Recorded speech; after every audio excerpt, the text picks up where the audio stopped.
एक मुजरिम था जिसे उम्र कैद की सजा सुनाई जा चुकी थी। जब उससे उसकी आखिरी इच्छा पूछी गई तो उसने ऐसी मांग कर दी कि पूरी जेल में जैसे सनसनी फैल गई। उसने कहा, मेरी इच्छा है कि अपनी जिंदगी की आखिरी रात एक कुंवारी के साथ गुजारूं जो अपनी रजामंदी से मेरी दुल्हन बने। शहर में ये ऐलान करवा दिया जाए। पुलिस वाले एक दूसरे का मुंह ताकने लगे। क्या सच में उसकी ये इच्छा पूरी हो सकती थी? वो लड़की आएगी कहाँ से? और अगर शादी हो भी गई तो उस रात क्या होगा? मेरा नाम रागिनी शर्मा है। मैं 30 वर्ष की महिला इंस्पेक्टर हूँ। मेरी जिंदगी का अधिकतर हिस्सा अदालतों, थानों और जेल की इन्हीं दीवारों के बीच गुजरा है। मैंने असंख्य चेहरे देखे हैं, कुछ नरम, कुछ सख्त, कुछ मासूम दिखने वाले और कुछ पत्थर दिल। लेकिन कैदी नंबर 718 अजय ने मुझे एक अजीब सी उलझन में डाल दिया था। वो सामान्य अपराधी नहीं लगता था। उसकी आंखों में एक गहरी उदासी थी और चेहरे पर एक ऐसा सुकून जैसे सब कुछ समझकर भी चुपचाप बैठा हो। वो सिर्फ 19 वर्ष का था। ये बात मेरे दिल को तीर की तरह चुभती थी कि जिस लड़के ने अभी दुनिया को ठीक से देखा भी नहीं, उसे अब पूरी जिंदगी जेल में गुजारनी है। वो कम बोलता था, जैसे शब्द तो पास हों मगर बेमतलब हों, या शायद वो कुछ कहना ही न चाहता हो।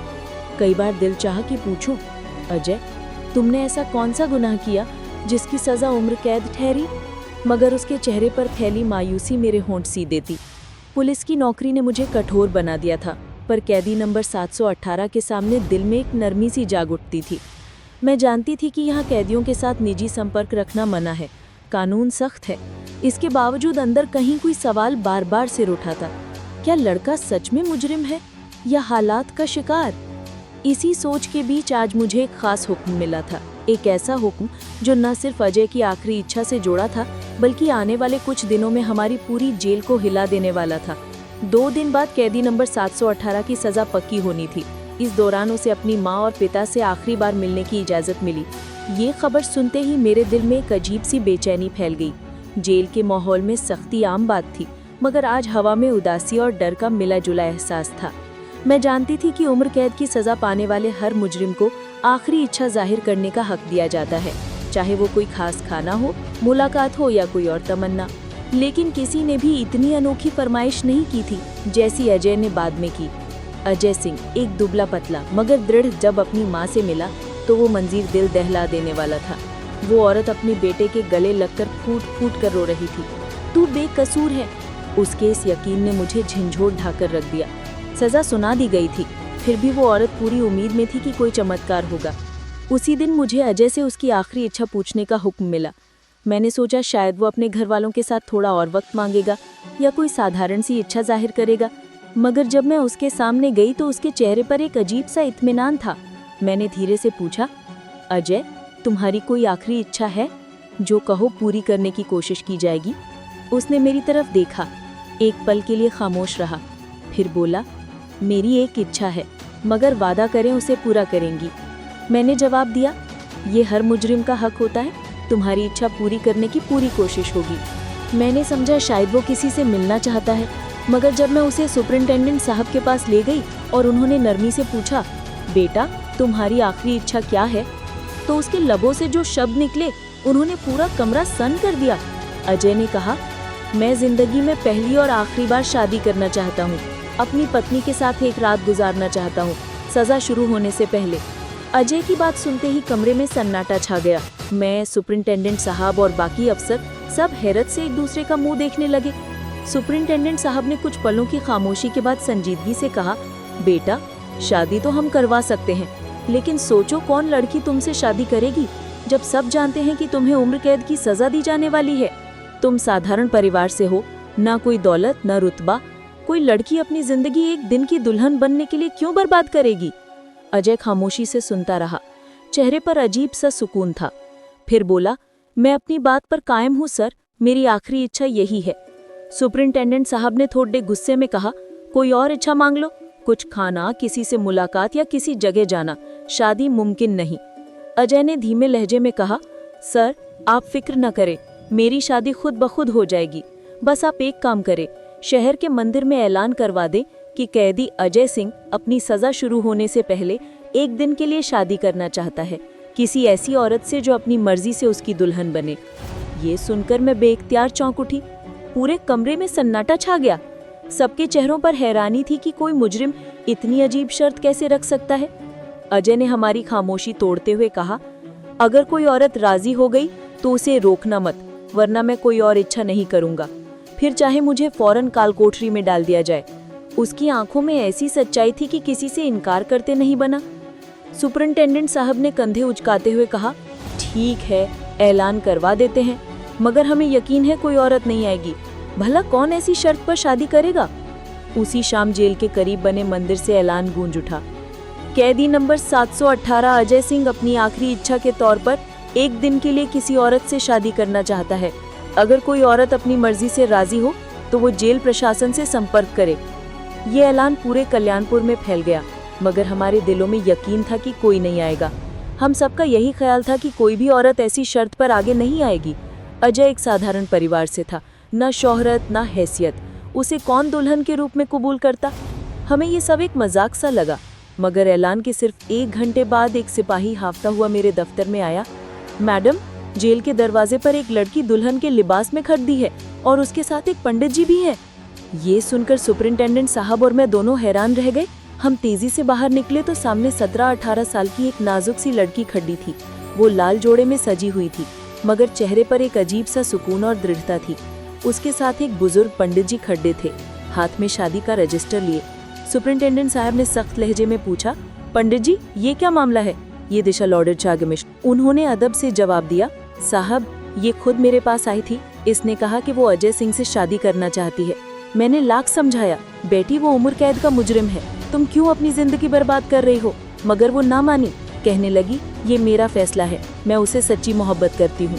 उसकी बात सुनकर मेरे बदन में एक थरथरी सी दौड़ गई। जेल के आंगन में सन्नाटा छा गया। हमें यकीन नहीं आ रहा था कि अजय को वाकई कोई इतना चाहता है कि दुनिया इज्जत सब कुछ छोड़ने को तैयार हो जाए।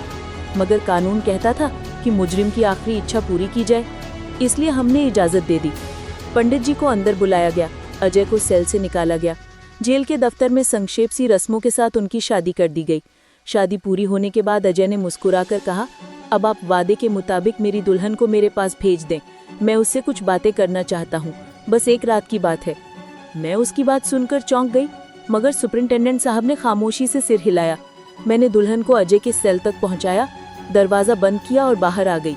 सोचा शायद कुछ देर बाद वो खुद ही बाहर आ जाएगी, मगर वक्त गुजरता गया और अंदर से हल्की हल्की सरगोशियों की आवाज़ें आने लगी, जैसे कोई कुछ खोलने की कोशिश कर रहा हो। मैंने थोड़ा गौर किया, मगर इत्मीनान से वापस दफ्तर चली गई। रात गहरी होती गई। फिर अचानक जेल की हवा एक चीख से गूंज उठी। मैं दौड़ती हुई अजय के सेल की तरफ पहुंची। दरवाजा खोला तो वो लड़की दुल्हन के लिबास में खड़ी थी, घूंघट नीचे और सांसें अनियमित, पूरा बदन कांप रहा था। मैंने हैरानी से पूछा, क्या हुआ? तुम तो अपनी मर्जी से शादी करके आई थी, अब क्या बदल गया? वो कपकपी भरी आवाज में बोली, मुझे यहाँ से निकालो, मैं यहाँ नहीं रहना चाहती। मैंने ताने भरे लहजे में कहा, क्यों? मोहब्बत का नशा उतर गया या अब अंजाम का डर जाग गया? लेकिन वो खामोश रही। उसने अपने कपड़ों का पल्लू मुट्ठियों में जकड़ा हुआ था। चेहरे पर ऐसा डर था जैसे किसी डरावने ख्वाब से गुजरी हो। मैंने दरवाजा खोला तो वो लड़की बिजली की तरह बाहर निकल पड़ी, बिना कुछ कहे तेजी से चली गई। मैंने सेल फिर से बंद किया और वापस अपने दफ्तर आकर बैठ गई। सारी रात ख्यालों में खोई रही, फिर थकान के मारे सो गई। मुझे क्या खबर थी कि सुबह होते ही एक तूफान आने वाला है। सूरज निकला ही था कि सुपरिंटेंडेंट साहब गुस्से में मेरे दफ्तर में दाखिल हुए। इंस्पेक्टर रागिनी, फौरन जाओ और देखो अजय कहाँ है। मैंने हैरानी से कहा, सर वो अपने सेल में ही होगा, जाओ देखो। वो गरजे। मेरे दिल की धड़कन तेज हो गई। मैं दौड़ती हुई अजय के सेल की तरफ दरवाजे पर जाकर आवाज दी, अजय बाहर आओ। मगर अंदर से कोई जवाब ना आया। मेरी पेशानी पर पसीना आ गया। मैंने खिड़की से झांका, अंदर एक शख्स मर्दाना कपड़ों में दीवार के पास लेटा हुआ था। मैंने दरवाजा खोला, आगे बढ़ी और जैसे ही उस शख्स को सीधा किया, मेरे पांव तली जमीन खिसक गई। ये वही लड़की थी जो कल दुल्हन बनकर आई थी। अब वो अजय के कपड़ों में बेहोश पड़ी थी। मेरे हाथ कांपने लगे। सुपरिंटेंडेंट साहब भी वहाँ पहुँच गए। नजारा देखकर उन्होंने दहाड़ लगाई, ये क्या तमाशा है? अजय कहाँ है? मैं कुछ बोल न सकी। वे चिल्लाए, तुम्हारी लापरवाही ने जेल का प्रशासन हिला दिया, एक उम्र कैद का मुजरिम फरार हो गया है। मैं सदमे में थी, दिमाग शून्य सा हो गया था।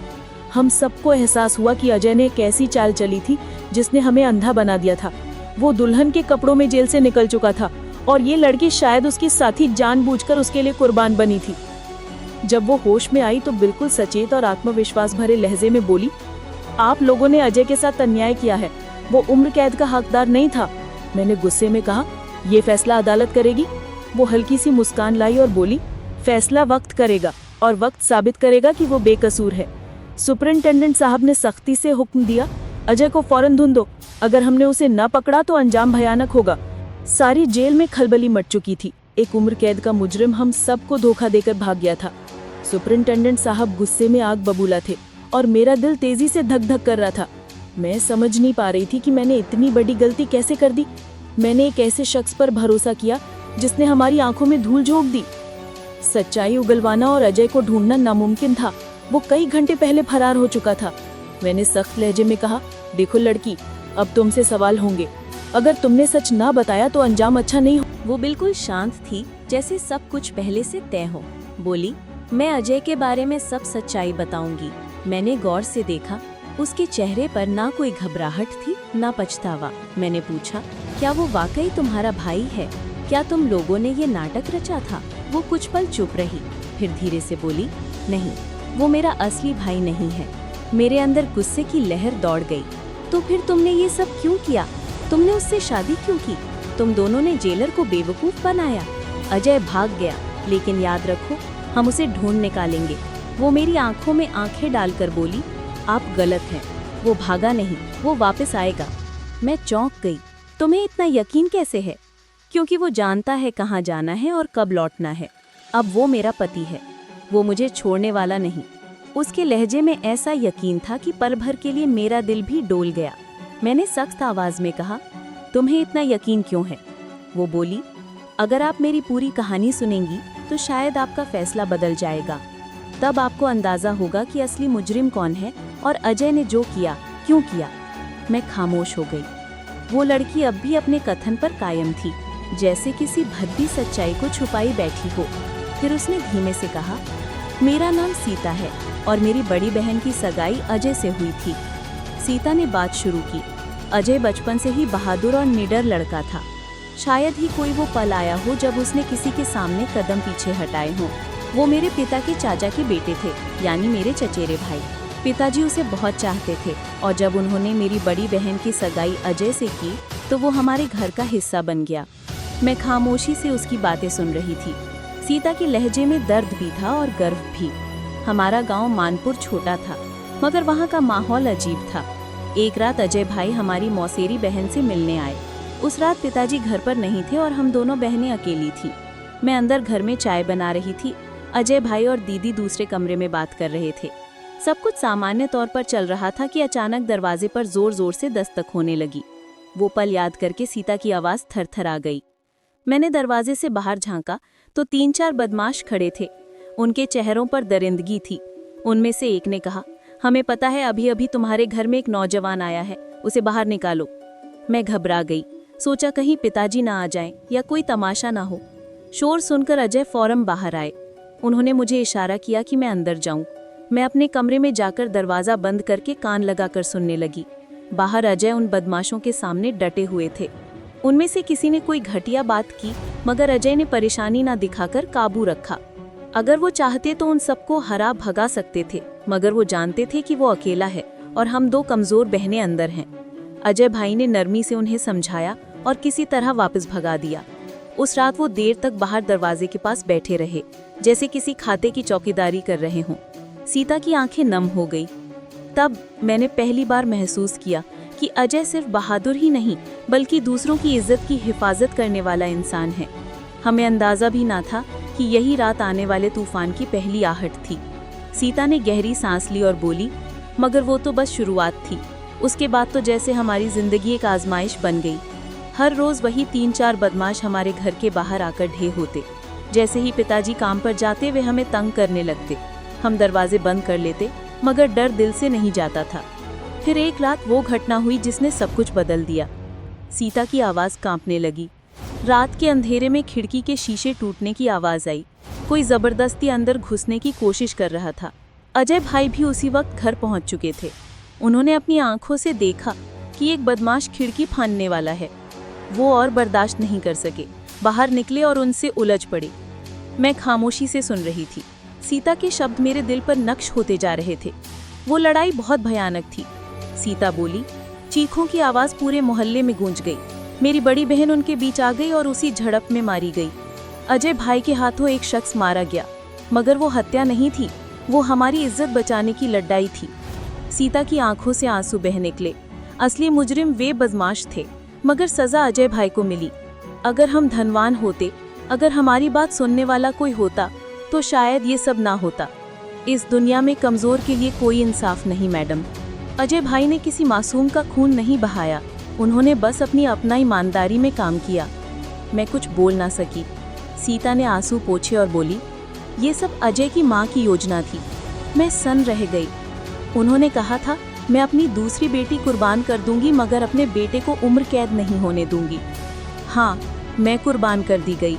मैंने खुद को उस योजना के लिए पेश किया ताकि अजय बच सके। उसकी माँ ने उसे कानपुर के एक बड़े वकील के पास भेजा, वही वकील जिसकी जान अजय ने बरसों पहले बचाई थी। वो वकील अदालत में पहुंचा और सच्चाई सामने आ गई। साबित हो गया कि अजय ने अपनी इज्जत की हिफाजत में लड़ाई की थी, गुनाह नहीं किया था। अदालत ने उसे बाइज्जत बरी कर दिया। सीता की आंखों में चमक आ गई। अजय को उम्र कैद की सजा नहीं हुई, वो रिहा हो गया। मैं देर तक खामोश बैठी रही। सीता जा चुकी थी, मगर उसकी कहानी मेरे दिल में रह गई। मैंने खिड़की से बाहर देखा। आसमान पर हल्की सुबह की रोशनी फैल रही थी। मैंने दिल में सोचा, कुछ कहानियाँ वक्त के साथ मिट नहीं पाती, वो हमेशा दिल के किसी कोने में जिंदा रहती है। दोस्तों, ये कहानी केवल मनोरंजन और सीख के उद्देश्य से बनाई गई है। इसमें दिखाए गए सभी पात्र, घटनाएं और संवाद काल्पनिक हैं। किसी भी वास्तविक व्यक्ति, संस्था या घटना से इनका कोई संबंध नहीं है। कृपया इसे केवल कहानी के रूप में देखें और इसका आनंद लें। हम किसी की भावनाओं को ठेस पहुंचाना नहीं चाहते। अगर कहानी अच्छी लगी हो तो कृपा करके हमारे चैनल द बुंदेलखंड हिस्ट्री को सब्सक्राइब करें और वीडियो को लाइक ज़रूर करें। धन्यवाद।